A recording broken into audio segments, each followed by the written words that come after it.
નમસ્કાર, ન્યૂઝ 18 ગુજરાતીમાં આપનું સ્વાગત છે। હું છું આપની સાથે સંધ્યા। જોઈએ સમાચાર વિસ્તારથી। ઉત્તર ગુજરાતમાં સીઆઈડી ક્રાઇમની મોટી કાર્યવાહી છે। નામી અરજીના આધારે સીઆઈડીના દરોડા છે। ઉત્તર ગુજરાતમાં બઝ બીઝેડ ગ્રુપ પર સીઆઈડીની તવાઈ છે। તો બઝ એટલે કે બીઝેડ ગ્રુપના સીઈઓ છે ભૂપેન્દ્ર ઝાલા રોકાણકારો પાસેથી 6000 કરોડ ઉઘરાવ્યા છે। ગુજરાત રાજસ્થાનમાં ઓફિસ ખોલી છે અને ગેરકાયદેસર રીતે પૈસા ઉઘરાવ્યાનો આરોપ લાગ્યો છે। હિંમતનગર, વિજાપુર, મોડાસામાં દરોડા પડાયા છે અને મોડાસા, વડોદરા અને માલપુરમાં દરોડા પડાયા છે। તો 7 પીઆઈ અને 50 પોલીસ કર્મચારીઓ દરોડામાં સામેલ છે।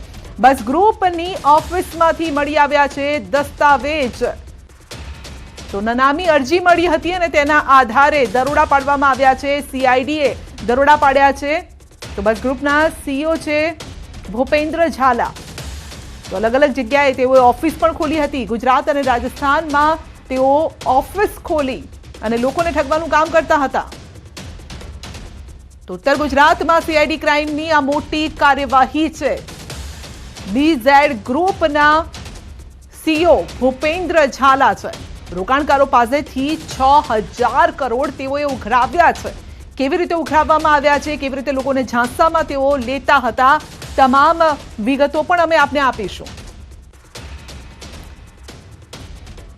તો આ અંગે જ વધુ અપડેટ મેળવીશું। સહયોગી નવીન આપણી સાથે જોડાઈ ગયા છે અને સૌથી મોટા સમાચાર એ છે નવીન કે લોકોને છેતરવામાં આવતા હતા। કરોડોનું આ કૌભાંડ છે, કેવી રીતે આચરવામાં આવતું હતું, કોણ કોણ તેમાં સંડોવાયેલું છે, સીઆઈડીને આની ભનક કેવી રીતે લાગી?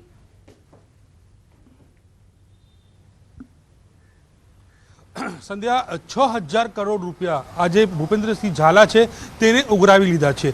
માત્ર ગુજરાત નહીં પરંતુ રાજસ્થાન અને ગુજરાતમાં અલગ અલગ જગ્યાએ તેને પોતાની ઓફિસ ખોલી હતી અને માણસો રાખેલા હતા અને તે માણસોના મારફતે આ રૂપિયા જે છે તે ભેગું કરતો હતો। એ પ્રકારની એક અરજી જે છે તે સીઆઈડી ક્રાઇમને મળતા સીઆઈડી ક્રાઇમે ગુજરાતમાં 7 જગ્યા, ખાસ કરીને સાબરકાંઠા જે છે, મોડાસા છે, માલપુર છે, ગાંધીનગર છે, આવી અલગ અલગ 7 જગ્યાએ સીઆઈડી ક્રાઇમે તપાસ કરી છે અને તેમને જે છે તે લેપટોપ, કોમ્પ્યુટર, પછી જે રસીદો હોય છે, રિન્યુઅલ ફોર્મ, આ તમામ પ્રકારની જે સાહિત્યો છે તે પણ કબજે કરવામાં આવ્યું છે।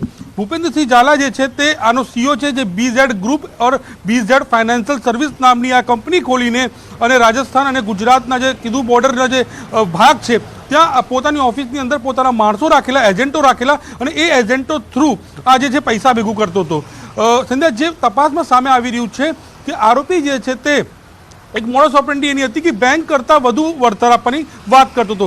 સામાન્ય રીતે 1 કા 2 એ પ્રકારની સ્કીમો હોતી હોય છે, પરંતુ આની અંદર તે અત્યાર સુધીમાં જે સામે આવ્યું છે કે વધુ વળતર આપવાની વાત કરતો હતો લોકોને, કસ્ટમરોને, અને તેમને પોતાની જાળમાં ફસાવીને અને તેને 6000 કરોડ રૂપિયા ગેરકાયદેસર રૂપિયા ભેગા કર્યા હોય એ પ્રકારે સીઆઈડી ક્રાઇમને અલગ અલગ જગ્યાએ રેડ પાડ્યા છે, દરોડા પાડ્યા છે અને કાર્યવાહી ચાલે છે। જી બિલકુલ, તો કાર્યવાહી ચાલી રહી છે, રેડ પાડવામાં આવી છે। ભૂપેન્દ્રસિંહ ઝાલા ક્યાંના છે અને કેવી રીતે આ આખું ઓપરેશન ચલાવતા હતા? કારણ કે 6000 કરોડ આ એક નાની સૂની રકમ નથી। જો આ રકમને એકઠી કરવા માટે તેને બીજા લોકોની પણ જરૂર પડી હશે। કેટલા લોકો આમાં સંડોવાયેલા હોઈ શકે છે?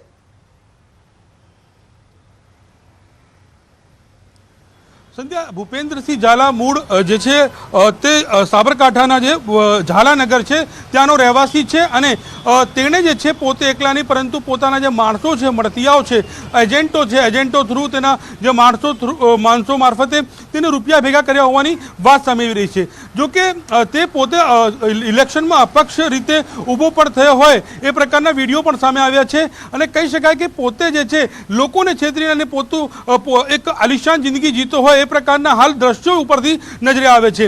અને માત્ર મેં કીધું એ પ્રમાણે ગુજરાતના, ઉત્તર ગુજરાત નહીં પરંતુ સાબરકાંઠાની આસપાસ સાથોસાથ રાજસ્થાનના જે બોર્ડર ભાગ છે ત્યાં પણ તેને આ પ્રકારે આખી આપણી ઓફિસ ખોલેલી છે, પોતાની બ્રાન્ચીસ છે અલગ અલગ જગ્યાએ ખોલેલી છે અને અનેક બ્રાન્ચીસની અંદર એક મેનેજરથી લઈને અને જે કોલર છે અથવા જે એજન્ટો છે અને જે લોકો આ તમામ વસ્તુઓ પૈસા એકત્રિત કરવાનું કામ કરતા હતા એવા માણસો પણ રાખેલા છે। એટલે અત્યારે તો સીઆઈડી ક્રાઇમે ગઈકાલે જ પહેલો એક દિવસ હજી થયો છે પણ ધીરે ધીરે તપાસ સામે આવશે અને મોટો જે ખુલાસો સામે આવી શકે છે। અને બીજી એક મહત્વની વાત છે સંધ્યા કે સાંજે 4 વાગે ખુદ જે સીઆઈડીના એડીડીજી છે એ બ્રીફ કરશે અને આની પાછળ હજી કેટલા કરોડનું કૌભાંડ છે અને કઈ રીતે તેણે કસ્ટમર બનાવ્યા હતા, કેટલા કસ્ટમરો તેના ગુજરાત અને રાજસ્થાનમાં છે, એ તમામ પ્રકારની જે માહિતી છે તે ચોપડા જે કબજે કરવામાં આવ્યા છે તેની પરથી કાઢી રહ્યા છે. કારણ કે ખૂબ જ મોટી માત્રામાં સાહિત્યો, મેં કીધું એ પ્રમાણે ચોપડાઓ છે, રિન્યુઅલ ફોર્મ છે, તમામ જે છે તે કબજે કર્યા છે. સંધ્યા જી બિલકુલ. નવીન, આપ અમારી સાથે જોડાયેલા રહેશો. ઈશાન પણ આપણી સાથે ગ્રાઉન્ડ ઝીરો થી આપણી સાથે જોડાયા છે. ઈશાન, 6000 કરોડનું મસ્ત મોટું આ કૌભાંડ છે. લોકોને છેતરવામાં આવતા હતા. કહી શકાય કે એક સ્પોન્જી સ્કીમ લોકો માટે ઊભી કરાઈ હતી. ઈશાન,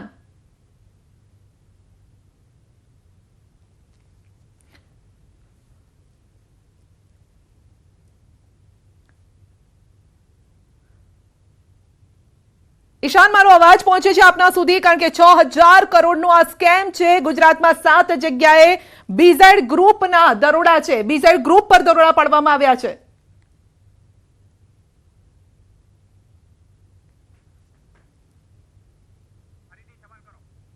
જી ઈશાન, મારો અવાજ પહોંચે છે? સીઆઈડી ના દરોડા.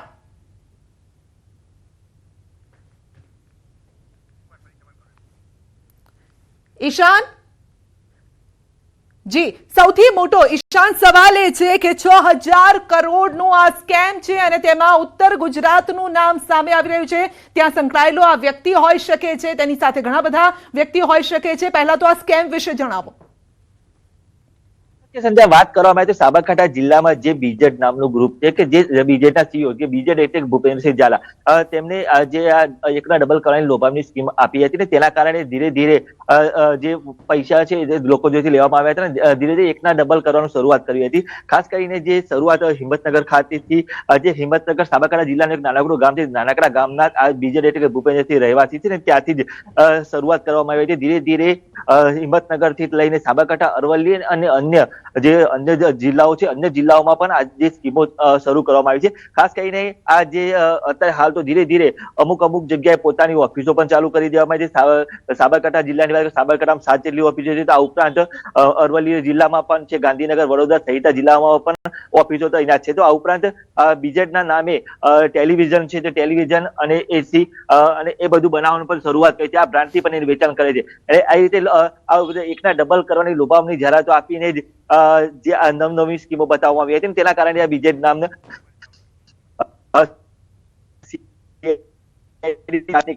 ગઈકાલે મોડી રાત તપાસ કરવામાં આવી હતી ને તેમને કેટલાક રૂપિયા પણ તેમને હાથ લાગ્યા હતા અને ખાસ કરીને કેટલાક જે એજન્ટો છે એજન્ટોની અટકાયત પણ કરવામાં આવી છે. અને નોંધનીય છે કે જે આજે સાંજે 4 વાગે સીઆઈડી દ્વારા આ સમગ્ર મામલે પ્રેસ કોન્ફરન્સ પણ યોજવામાં આવશે. સંધ્યા જી ઈશાન, સવાલ એ છે કે કોઈ એક વ્યક્તિ આટલું મોટું કૌભાંડ ન આચરી શકે. કેટલી ટીમ, કેટલા લોકો તેની સાથે હોઈ શકે છે? કારણ કે ફક્ત ઉત્તર ગુજરાત જ નહીં પરંતુ એટલે કે તલોદના રણાસણ, હિંમતનગર, વિજાપુર, મોડાસા, ગાંધીનગર, વડોદરા, માલપુર, અરવલ્લી, જ્યાં સીઆઈડીની ટીમ પહોંચી છે, આ તમામ જગ્યા ઉપરાંત પણ કેટલીક જગ્યાએ તેણે એવી ઓફિસો ખોલીને બેઠો હશે જેની સાથે પણ કેટલાક લોકો સંકળાયેલા છે. કેવી રીતે આ આખું કારસ્તાન તે રચતો હતો, લોકોને લાલચમાં લેતો હતો?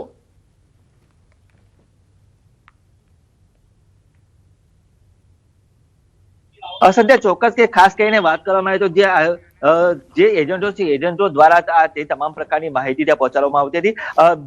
જે બીજેડ ભૂપેન્દ્રસિંહ ઝાલા કે જે પોતે એક સીઈઓ છે, સીએ તરીકે બેઠા હોય છે, પરંતુ જે એમના એજન્ટો છે કે અવનવી જગ્યાએ જે ઓફિસો ખોલી હતી, 7 જેટલી સાબરકાંઠા જિલ્લામાં, આ ઉપરાંત અન્ય જિલ્લાઓમાં પણ અવનવી ઓફિસો ખોલવામાં આવી હતી. ત્યાંથી જે એજન્ટો દ્વારા જે તમામ માહિતી ત્યાં પહોંચાડવામાં આવતી હતી, એકના ડબલ કઈ રીતે થાય ને તેમની કઈ સ્કીમો છે, કઈ સ્કીમથી તેમને કેટલા ફાયદો થશે, કેટલા રૂપિયા ભરવાથી કેટલા ડબલ મળશે ને કઈ રીતે તેમને પૈસાનું રોકાણ કરશે ને કઈ રીતે વધુ પૈસા મળશે, તે તમામ પ્રકારની માહિતી જે એજન્ટો દ્વારા ત્યાં પહોંચાડવામાં આવતી હતી. હિંમતનગરનું એક નાનકડું ગામડું છે, નાનકડા ગામનો જે ભૂપેન્દ્રસિંહ ઝાલા ધીરે ધીરે સમગ્ર ગુજરાતમાં ઠેર ઠેર પોતાની ઓફિસોની હાલ તો શરૂઆત કરી ચૂકી છે. પરંતુ આજે સીઆઈડીની ટીમ દ્વારા તપાસ કરવામાં આવી તો આ મોટું એક કૌભાંડ બહાર આવે તેવી પણ અત્યારે હાલ તો જે શક્યતાઓ છે એ વર્તા રહી છે. જી નવીન, બીઝેડ ફાઇનાન્શિયલ સર્વિસ એટલે પોતાના નામે જ તેણે આખી આ કંપની ઊભી કરી હતી. ફાઇનાન્શિયલ સર્વિસ એટલે લોકોને પૈસા આપતો હતો. તમે પહેલા જણાવ્યું એ રીતે કે કઈ રીતે લોકોને ઝાંસામાં લેતો હતો, કારણ કે કોઈ પણ હોય જ્યારે રોકાણ કરતા હોય છે ત્યારે એમને હોય છે કે મારું જે રોકાણ રોકાણ છે તેના ડબલ પૈસા મળે, અડધા પૈસા મળે, અથવા તો ટૂંક સમયમાં લોકોને વધારે તેની કિંમત જોઈતી હોય છે, વળતર જોઈતું હોય છે, એનો જ આ લાભ ઉઠાવતો હતો.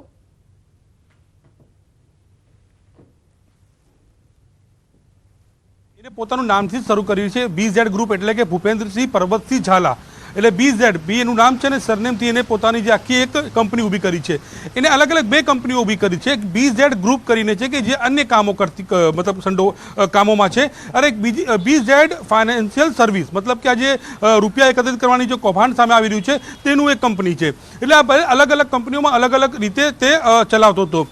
BZ ફાઇનાન્શિયલ ગ્રુપની અંદર જે રીતે તેણે લોકોને વધુ મળતર આપવાની, કારણ કે સામાન્ય રીતે લોકો જે છે તે લોભામણી જાહેરાતમાં આવી જતા હોય છે, વારંવાર આ પ્રકારના કિસ્સાઓ સામે આવતા હોય છે, પરંતુ ક્યાંક ને ક્યાંક લોકો જે છે તે આવી લોભામણી જાહેરાતમાં આવી જતા હોય છે. આને જે સ્પષ્ટ CID ક્રાઇમે કહ્યું છે તો BZ ગ્રુપના CEO પર તવાઈ બોલાવવામાં આવી છે. 6,000 કરોડનો તેણે લોકો પાસેથી, લોકોની સાથેથી ઠગાઈ કરી છે. આપનો આભાર. તો સાબરકાંઠામાં CID ક્રાઇમની તપાસ, BZ ગ્રુપની ફાઇનાન્સ સર્વિસની ઓફિસ પર તપાસ, BZ ગ્રુપના એજન્ટોની ઓફિસો પર તપાસ. રણાસન, મોડાસા, માલપુર ખાતે CID ક્રાઇમની તપાસ છે. પોલીસ દ્વારા ઓફિસમાં દસ્તાવેજોની તપાસ કરાય છે. તો પોન્જી સ્કીમ પર CIDના દરોડા છે. હિંમતનગર, પ્રાંતિજ, તલોદ, મોડાસા સહિત સાબરકાંઠા અને અરવલ્લીમાં પણ દરોડા પડ્યા છે. રોકાણકારોને આકર્ષતી ખાનગી કંપનીઓની ઓફિસોના શટરોને તાળા લાગી ગયા છે.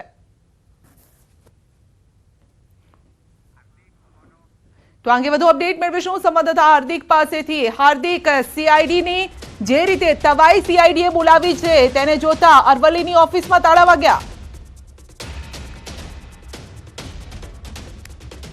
સાથે અરવલ્લી જિલ્લામાં પણ જે BZ ફાઇનાન્શિયલની જે એજન્ટોની ઓફિસો આવેલી છે મોડાસા અને માલપુર ખાતે, ત્યાં પણ CID ક્રાઇમના જે કર્મચારીઓ છે, અધિકારીઓ છે, તેમને દરોડા પાડ્યા હતા. ખાસ કરીને લગભગ 4 કલાક સુધી જે તપાસ ચાલી હતી ગઈકાલે સાંજ દરમિયાન, આ દરમિયાનમાં તેમને જાણવા જોગ 5/24 મુજબનો એક તપાસ શરૂ કરી છે. જે દસ્તાવેજો ઓફિસોમાંથી મળ્યા છે એ તમામ દસ્તાવેજો તેમને સાથે લઈ ગયા છે. કોમ્પ્યુટર સહિતનો જે સામાન છે તે પણ સાથે લઈ ગયા છે. તમામ જે કાર્યવાહી છે, જે રોકાણકારો કોણ છે, કેવી રીતે તેમણે રોકાણ કર્યું છે, તમામ બાબતે વિગતો મેળવવા માટેની તેમને કાર્યવાહી શરૂ કરવામાં આવી છે. અરવલ્લી જિલ્લાના જે તમામ જે એજન્ટો છે, એજન્ટોની સાથે પૂછપરછ કરવામાં આવી હતી સંધ્યા. અને ખાસ કરીને જેમ સાબરકાંઠા અરવલ્લી જિલ્લામાં જેટલા પણ એજન્ટો છે BZ ફાઇનાન્શિયલ સર્વિસ સાથે જોડાયેલા, તમામની પૂછપરછ સાથે હવે કાર્યવાહી શરૂ કરવામાં આવી છે. જી, આપનો આભાર અમારી સાથે જોડાવા બદલ.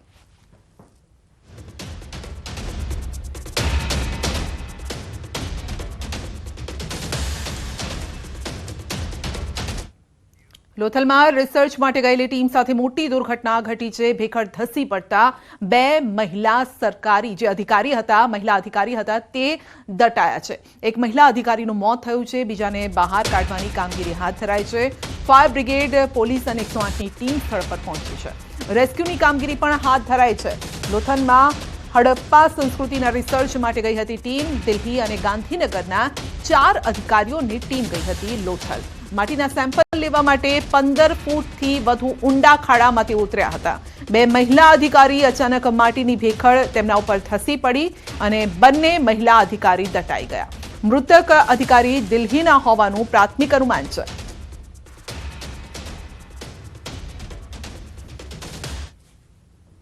કે મારા વિસ્તારમાં આવતું લોથલમાં દિલ્હીથી આવેલી ITIની વિદ્યાર્થીનીઓમાંથી એ જૂનું લોથલ જે છે ત્યાં આગળ માટીના નમૂના લેવા માટે એ દીકરીઓ અંદર ખાડામાં ઉતર્યા હતા. એમાં કંઈક ભેખડ ઘસવાથી એક દીકરીનું કદાચ અવસાન થયું, સમાચાર પાકા નથી પણ છે, અને એક દીકરીને એને હોસ્પિટલમાં દાખલ કર્યા છે અને એકને બગોદરા PHCમાં PM માટે લઈ ગયા છે. અને હું તાત્કાલિક આ મિટિંગમાંથી નીકળી અને સીધો સ્થળ ઉપર જઉં છું. તો લોથલમાં રિસર્ચ માટે ગઈ હતી ટીમ અને જ્યાં ભેખડ ધસી પડી 15 ફૂટ ઊંડા ખાડામાં તેઓનું રિસર્ચ ચાલતું હતું અને તે સમયે જ ભેખડ ધસી પડી, જેમાં એક મહિલા અધિકારીનું મોત થયું છે. તે પ્રકારના સમાચાર છે. અને તેઓ બીજા એક જે અધિકારી છે તેઓની સારવાર પણ ચાલી રહી છે. તો જેમનું મોત થયું છે તેઓ દિલ્હીથી આવ્યા હતા રિસર્ચ માટે. તે પ્રકારની વિગતો પણ સામે આવી છે.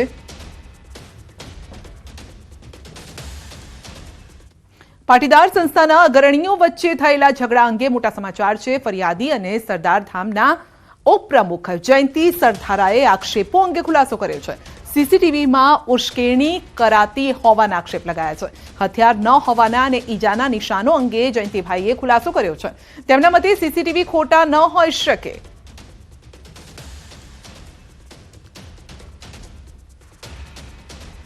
તો આ ઝઘડો વ્યક્તિગત છે કે પછી બીજી કંઈક બાબત છે તેને લઈને જ ચર્ચાઓનો દોર ચાલી રહ્યો છે. તો આ ઝઘડો વ્યક્તિગત છે, તેમાં સંસ્થાને કોઈ લેવા દેવા નથી તેવા ખોડલધામના પ્રવક્તાના નિવેદન પર સરદાર ધામના ઉપપ્રમુખે પણ પ્રતિક્રિયા આપી. જયંતિભાઈના મતે જે સાચો હોય તેનો સમાજે સાથ આપવો જોઈએ. ઉપરાંત સમાધાન માટે તેઓ હાલ પણ તૈયાર છે તેવો દાવો કરવામાં આવ્યો છે. તો પહેલા હુમલો કોણે કર્યો? કારણ કે અત્યાર સુધી એ પ્રકારની વિગતો સામે આવી હતી કે પીઆઈ દ્વારા હુમલો કરાયો છે, પરંતુ બીજા એક સીસીટીવી સામે આવ્યા જે આપ સ્ક્રીન પર પણ જોઈ શકો છો. તે જ્યાં ફંક્શન ચાલતું હતું ત્યાંના છે, એટલે કે ફંક્શનની અંદર આ ઝઘડો ચાલ્યો હતો અને જેમાં પીઆઈને લાત મારવામાં આવી હતી, તેમને ઉશ્કેરવામાં આવ્યા હતા અને ફેંટ પકડી લેવામાં આવી હતી. તે પ્રકારનો આ વિડીયોમાં દેખાય છે. એટલે શરૂઆત ઝઘડાની અંદરથી થઈ હોઈ શકે છે. મેં એને નથી માર્યો, મને એને હાથું ગમ્યો એટલે મેં એને દૂર કરવા માટે મારા શરીર ઉપર તો મારા કપડાનું બધું નીતરતું હતું. લોહી નીકળ્યું તો ક્યાંથી નીતરતું હોય, ક્યાંથી આવ્યું હશે? ઉપર જ લાગ્યું હતું. મારી ગાડીમાંથી જે મને રોકી ગાડી અને પાછળ જે આવીને સીધે મારી ઉપર પ્રહાર કર્યો હતો, એ નેફામાંથી હાથ કાઢીને સીધો જ પ્રહાર કર્યો હતો. સીસીટીવી થોડા બનાવટી હોય એ ભાઈ અંધારું હતું ને મને દેખાણું એવું મેં લખાયું છે. જે નિવેદન દે છે એ એનો મત છે. મને એણે સરદારના વિશે ખરાબ બોલ્યો અને એણે એવું કીધું કે સમાજના ગદ્દાર છો તમે. હું તો એમ કહું છું સાચો એનો પક્ષ લેવો જોઈએ. સમાજના અગ્રણીએ કોઈએ સમાધાનનું કીધું નથી. હું સમાધાન માટે 1 વર્ષથી પ્રયત્ન કરું છું. આજે અત્યારે સમાધાન થતું હોય તો મારું દિલ એટલું ખુશ થશે. માતાજીને પ્રાર્થના કરું કે સંસ્થામાં સમાધાન સિવાય સમાજનો વિકાસ ન થાય. અને સમાજનો ગદ્દાર છો તું અને ખોડલધામમાં ટ્રસ્ટી હોવા છતાં સરદારધામમાં કામ શું કામ કરસ? અને જે ખોડલધામમાંથી સરદારધામમાં જાય છે એ સમાજના બધાય ગદ્દારો છે એવું મને કીધું. એટલે મેં એને એવું કીધું કે ભાઈ બે સંસ્થા પાટીદારની છે, બે અલગ અલગ રીતે કામ કરે છે અને બેયમાં કામ કરવાથી આપણને વાંધો શું છે? તો બંને સંસ્થામાં કામ કરે છે તેમાં વાંધો શું હોઈ શકે? સમાધાન માટે તેઓ તૈયાર છે તેવું તેમનું કહેવું છે. પરંતુ આ મામલો ક્યાંથી તૂલ પકડ્યો એ જોઈ લો. 3 સીસીટીવી સામે આવ્યા છે. પહેલા કેમેરામાં સૌથી પહેલા જે સીસીટીવી સામે આવ્યા હતા જેમાં ઝપાઝપી થોડી થતી હોય તેવું દેખાઈ રહ્યું છે. બંને વચ્ચે પહેલા વાતચીત થાય છે પીઆઈ અને સરધારા વચ્ચે અને ત્યારબાદ ઝપાઝપી થાય છે. બીજા વિડીયોમાં જોઈ શકો છો કે જ્યાં ફંક્શન ચાલતું હતું ત્યાં અંદરના આ દ્રશ્યો છે અને ત્યાં સરધારા પીઆઈને મારે છે, લાફો ઝીંકે છે, લાત મારે છે, ફેટ પકડે છે અને લાત મારે છે તેવા દ્રશ્યો છે. જ્યારે કે ત્રીજો જે વિડીયો છે એ આ ઘટના જે બની ત્યારબાદનો છે, એટલે કે બહાર આવ્યા બાદનો છે અને તેમાં પીઆઈ ફેટ પકડીને લાફા ઝીંકે છે સરધારાને તેવા આ દ્રશ્યો સામે આવ્યા છે. બુલેટિનમાં આગળ વધીશું નાનકડા બ્રેક બાદ.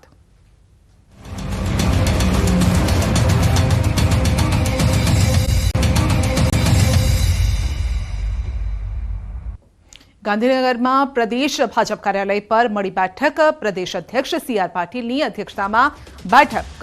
તો સંગઠન અને પર્વને લઈને બેઠકમાં ચર્ચા કરવામાં આવી. સંગઠનના મુખ્ય હોદ્દેદારો અને ત્યારબાદ અન્ય બેઠકનું આયોજન. શહેર અને જિલ્લાના સંગઠન પર્વના સભ્યો રહ્યા હાજર. ડિસેમ્બરના અંત સુધીમાં સંગઠન પર્વ પૂર્ણ કરવા માટે આદેશ. તો બૂથ પ્રમુખોની રચના 30 નવેમ્બર સુધીમાં પૂર્ણ કરવાનો આદેશ છે. મંડળ જિલ્લા અધ્યક્ષોની નિયુક્તિ અંગે બેઠકોમાં ચર્ચા. તો અગાઉ દિલ્હી ખાતે રાષ્ટ્રીય અધ્યક્ષ સંગઠન પર્વ અંગે આપ્યું છે ચૂંટણી સમિતિને માર્ગદર્શન. ગુજરાતમાં પણ એનસીપીમાં પડ્યા છે 2 ફાંટા. અજીત પવાર ગ્રુપ અને શરદ પવાર ગ્રુપના 2 ફોટા. જિલ્લા પંચાયતની ચૂંટણી પહેલા એનસીપી બન્યું છે સક્રિય. અજીત પવાર ગ્રુપ ગુજરાત એનસીપી પ્રમુખ તરીકે નિકુલસિંહ તોમરની કરી છે વરણી. પ્રમુખ બન્યા બાદ એનસીપીએ ગુજરાતમાં જાહેર કર્યું નવું સંગઠન. ઉપપ્રમુખ, મહામંત્રી, શહેર પ્રમુખોની નિમણૂક. આવનારી જિલ્લા પંચાયતની ચૂંટણી લડશે એનસીપી. તો ગઠબંધન વગર એકલા હાથે એનસીપી જિલ્લા પંચાયતની ચૂંટણી લડશે. નશાબંધી, યુવાઓ, ખેડૂતોના પ્રશ્નોને લઈને પ્રજાની વચ્ચે જશે. જોકે જયંત બોસ્કીએ હજુ સુધી પવાર ગ્રુપની નથી કરી કોઈ પણ સ્પષ્ટતા. અમે એકલા હાથે જે જિલ્લા પંચાયતો છે એ લડવાના છે. આગળના સમયે જ્યારે અમારા સુપ્રીમો પ્રફુલભાઈ પટેલ જે નિર્દેશ આપશે એવી રીતે કરીશું. પણ અત્યારની જે રણનીતિ છે એ અમારી એકલા હાથે જિલ્લા પંચાયતો બધા લડવાની તૈયારીઓ છે. અને હવે વાત કરીશું આધારથી અકળાયા.